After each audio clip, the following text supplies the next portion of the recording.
தூத்துக்குடி உப்பளம். உப்பில்லாத பண்டம் குப்பையிலை, உப்பிட்டவரை உள்ளளவு நினை என்றெல்லாம் நம்மூரில் உப்பு சார்ந்த முதுமொழிகள் நிறையவே இருக்கின்றன. ஆனால் துளி உப்பின் சுவைக்கு பின்னால் மிக கடினமான உழைப்பு இருக்கின்றன.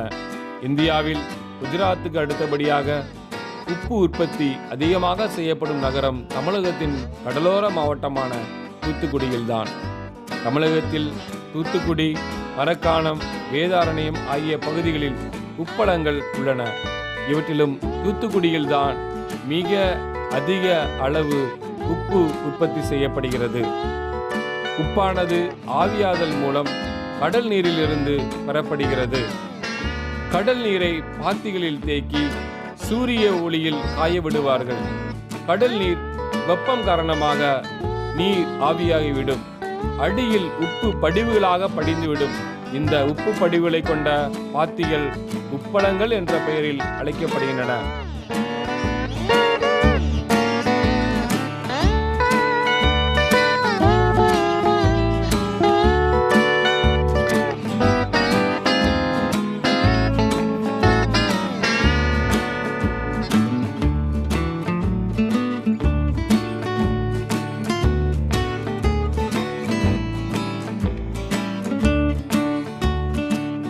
உப்பு உற்பத்தியும் தமிழகமும். சர்வதேச புள்ளி விவரங்களின்படி உலகளவில் சீனாவே உப்பு உற்பத்தியில் முதலிடம் வகிக்கிறது. அமெரிக்கா 2ஆம் இடத்திலும் இந்தியா 3ஆம் இடத்திலும் உள்ளன. இந்தியாவில் குஜராத்துக்கு அடுத்தபடியாக 2ஆவதாக தமிழகத்தில் தூத்துக்குடியில்தான் உப்பு அதிக உற்பத்தி செய்யப்படுகிறது. தூத்துக்குடி மாவட்டத்தில் விவசாயம், மீன்பிடி தொழிலுக்கு அடுத்தபடியாக உப்பு தொழில்தான் உள்ளது. இங்கு சுமார் 25,000 ஏக்கரில் உப்பளங்கள் அமைந்துள்ளன. வேம்பார், குளச்சல், தரவைகுளம், முத்தியாபுரம், முள்ளக்காடு உள்ளிட்ட பல்வேறு இடங்களில் உப்பு உற்பத்தி நடைபெறுகிறது. இவற்றில் சுமார் 25,000 தொழிலாளர்கள் பணியில் ஈடுபட்டு வருகின்றனர். ஆண்டுதோறும் ஜனவரி மாதம் உப்பு உற்பத்தி பணிகள் தொடங்கி அக்டோபர் மாதம் வரை நடைபெறும். ஏப்ரல், மே, ஜூன் ஆகிய 3 மாதங்களில் தான் உப்பு உற்பத்தி உச்சத்தை தொடும் காலம்.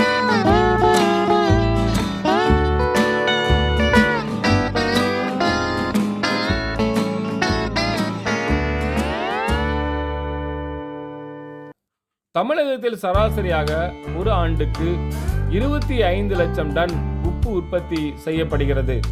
இதில் தூத்துக்குடி மாவட்டத்தில் உள்ள 25,000 ஏக்கர் உப்பளங்களின் மூலம் 22 லட்சம் டன் வரை உப்பு உற்பத்தி நடைபெறுகிறது.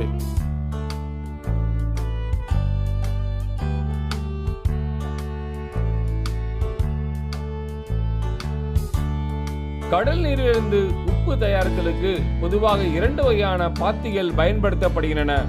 முதல் பாத்திக்கு செறிவூட்டப்பட்ட பாத்தி என்று பெயர். உப்பு நீரானது செறிவூட்டப்படுகிறது. இங்கு கடல் நீரிலிருந்து உப்பு நீரானது செறிவூட்டப்படுகிறது. 2வது பாத்தி படிகமாக்கல் பாத்தி என்று அழைக்கப்படுகிறது. இங்கு உப்பு உற்பத்தி செய்யப்படுகிறது. படிகமாக்கல் பாத்திகள் பல ஏக்கர் பரப்பளவு கொண்டவையாயிருக்கும். 4 முதல் 5 மாதங்கள் உப்பு தயாரிக்கும் பருவத்தில் இந்த பாத்திகள் வழியாக உப்பு நீர் தொடர்ந்து பாய்கிறது. இது ஒரு நிறைவுற்ற உப்பு கரைசல் நீராகும். எனவே நீர் ஆவியாகும் போது உப்பானது நிறைவுற்ற உப்பு கரைசலிலிருந்து படிகமாகிறது.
படிகமாக்கல் பாத்தியிலிருந்து பெறப்படும் உப்பில் இருக்கும் அசுத்தமானது வடிகட்டப்பட்டு அப்புறப்படுத்தப்படும்.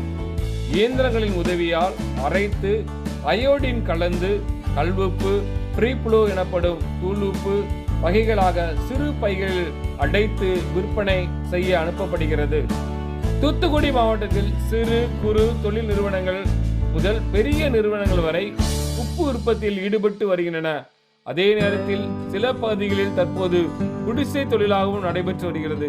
இங்கு உற்பத்தி செய்யப்படும் உப்பு தமிழகம் மற்றும் பிற மாநிலங்களில் மட்டுமின்றி வெளிநாடுகளுக்கும் ஏற்றுமதி செய்யப்படுகிறது. குறிப்பாக இலங்கை, மலேசியா, இந்தோனேசியா, மாலத்தீவு உள்ளிட்ட நாடுகளுக்கு கப்பல் மூலம் ஏற்றுமதி செய்யப்படுகிறது.